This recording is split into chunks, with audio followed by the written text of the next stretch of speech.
Morning. आप सभी का मेरे यूट्यूब चैनल पर स्वागत है। मैं आज आपको गेहूं का अच्छा फुटाव करने के लिए कुछ ज़रूरी खाद बताती हूँ और सिंचाई कब करनी चाहिए ये भी बताती हूँ।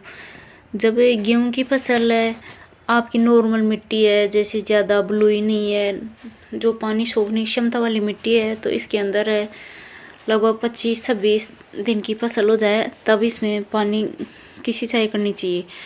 और जब पहली सिंचाई हो जाए उसके बाद है उसके अंदर आपको यूरिया का छिड़काव करना चाहिए।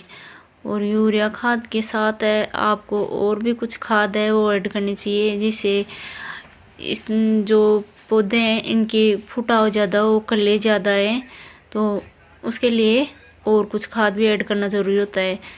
ये नाइट्रोजन की पूर्ति होती है, तब इसके अंदर है नए इसमें कल्ले तैयार होते हैं। तो यूरिया ये नाइट्रोजन की पूर्ति कर देता है, लेकिन और भी कुछ विटामिन्स वगैरह इनको ज़रूरी चाहिए, पोषक तत्व, तो वो इसके यूरिया से नहीं मिल पाते हैं। तो ये पहली जब सिंचाई करें उसके बाद इसका छिड़काव करना चाहिए यूरिया का। तो हमने हमारे खेत के अंदर यूरिया छिड़क दिया है और उसके साथ ये सागरिका का जो आता है खाद, इसको ऐड करना चाहिए यूरिया के साथ।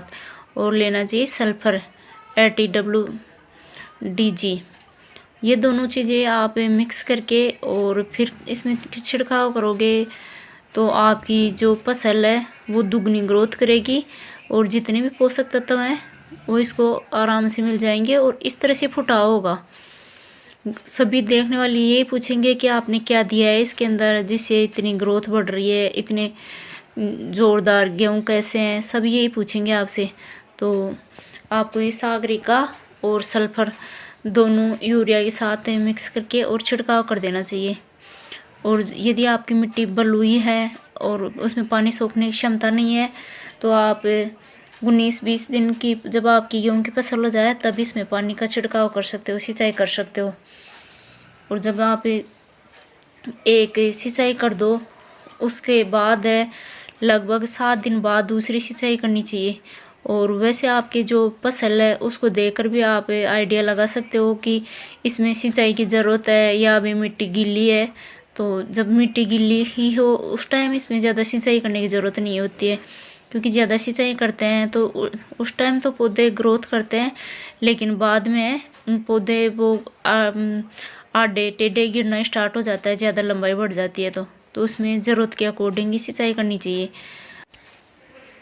जब आप पहली सिंचाई करो उस टाइम इसमें थोड़ी देर ही पानी की सिंचाई करनी चाहिए, क्योंकि ज़्यादा ये खाद छिड़कने के बाद है ज़्यादा देर पानी चला दोगे, ज़्यादा सिंचाई कर दोगे तो जो खाद है वो मिट्टी में नीचे गहराई में चला जाएगा और जो पौष्टिक तत्व आपको इन पौधों को देने के लिए छिड़काव किया था वो पौष्टिक तत्व इसको कम मिल पाएंगे और आपकी फसल है उसकी ग्रोथ अच्छी नहीं बढ़ पाएगी।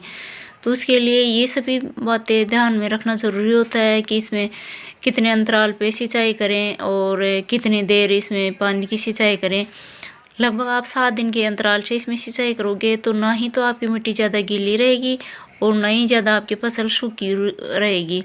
तो इसमें और एक बार आपने यूरिया का छिड़काव कर दिया तो वो जहाँ तक फसल पकेगी वहाँ तक तो वो उसका पौष्टिक तत्व देने लायक रहेगा नहीं, क्योंकि वो तो शुरू के अंदर ही आपकी जो फसल है उसका जो भी पोषण दिया है आपने वो सोख लेती है।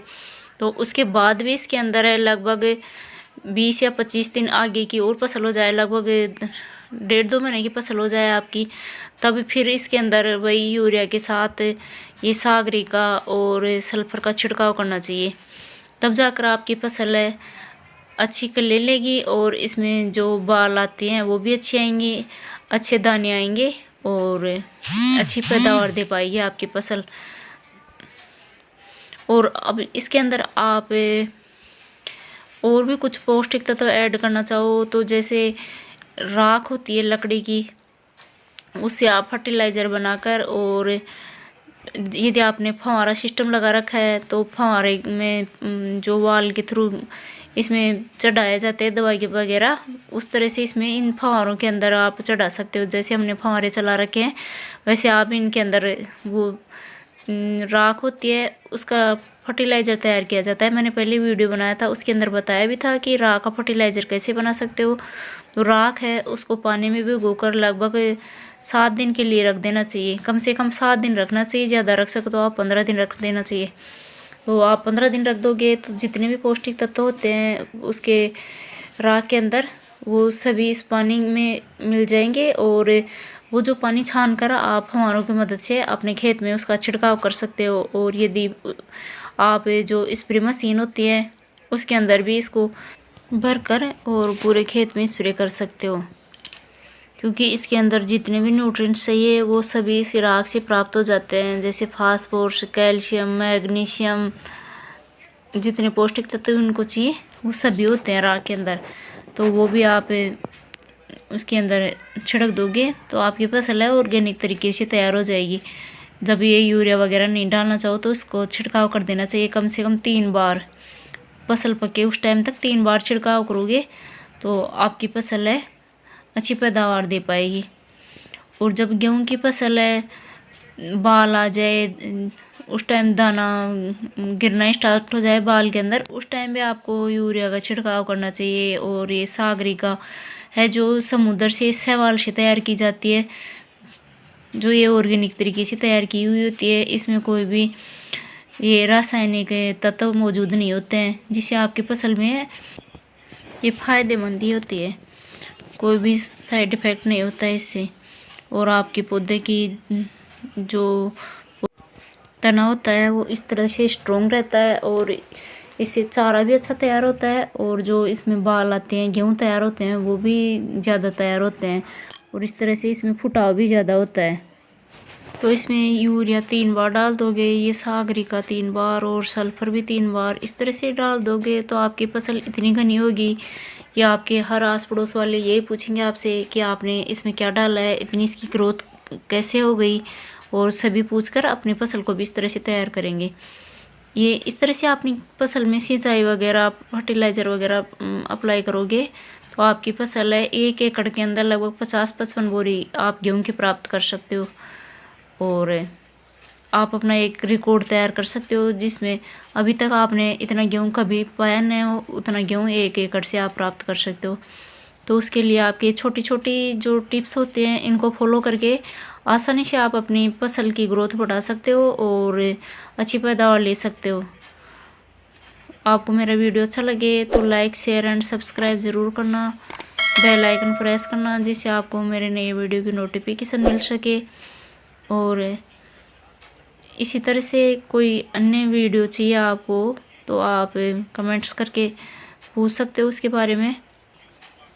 और अपनी जो भी गेहूं की फसल है उसमें इस तरह से केयर करो जिससे आपकी भी फसल है अच्छी ग्रोथ करे और उसमें अच्छी पैदावार हो, अच्छा फुटाव हो, उसमें अच्छी कलियाँ आएंगी तो आपकी फसल है वो दुगनी हो जाएगी। जैसे एक पौधा ग्रो किया है उसके ऊपर 8-10 कलियाँ आ गई तो आपका पौधा है बहुत घना हो जाएगा और आपका खेत है पूरा बढ़ जाएगा। जितनी ज़्यादा कलियाँ आएंगी उतनी ज़्यादा उस पर दाने आएंगे, तो आपका जो बेनिफिट है वो डबल हो जाएगा। तो इस तरह से आप अपनी फसल की केयर करो जिससे आप जितना पहले खर्चा कर रहे हो उसी खर्चे के अंदर आप डबल मुनाफा ले सकते हो, डबल पैदावार ले सकते हो। तो इस तरह से आप भी अपनी फसल की केयर करना। वीडियो देखने के लिए थैंक यू।